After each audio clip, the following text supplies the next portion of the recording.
Assalamualaikum Usahabonan usaha papasasin Umumnya Angkai Kisah Hadrat Sintetu Usaha Sintetu Kalau di Kristian Maafisha Ada diri mengenai Selesai semuanya Negeri gagal kekauan Gizi Lemputari Lewat satu Desa waktu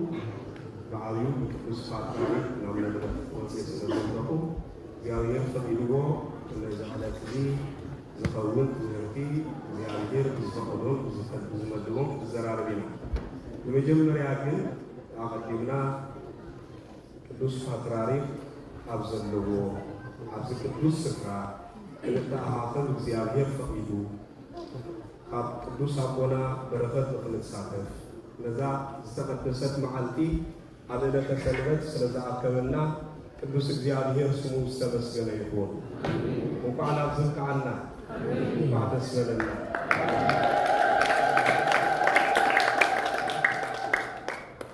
ናይ ቅዱስ ፓትርያርክን ናይ ውፃን ጳጳሳትን ክብሪ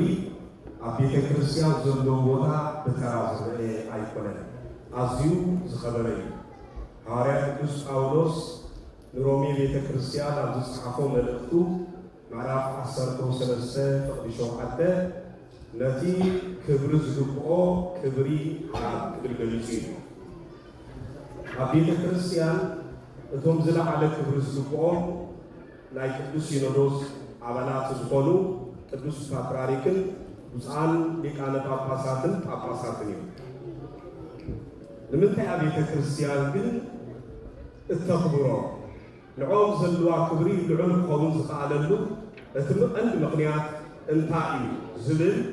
መሰረታዊ ነገር ምፍላጥ ኣገዳሲ ስለ ዝኾነ እግዚአብሔር ፍቃዱ ኮይኑ ሎሚ ኣብዚ መሰረት ጌርና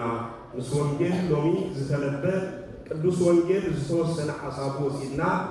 ኣብዚ መሰረት ጌርና ክንዘራርብና ናይ ሎሚ ዕለት ወንጌል ምዕራፍ 21 ወንጌል ማቴዎስ ዝተነበ ክኸውን ከሎ መድኃኔ ዓለም ክርስቶስ ካብ ዝምህሮም ዝነበረ ኣዝዮም ብዙሓት ናይ ምስላ ትምህርቲ እቲ ሓደ ዝተገልጸሉ እዩ ኣብ መንጎኡ እቲ ሓደ ግን እቶም ሃነፅቲ ዝነዓቕዎ እምነ መዓዝን ኮነ ዝብል ጽንሰ ሓሳብ ዘለዎ ቃል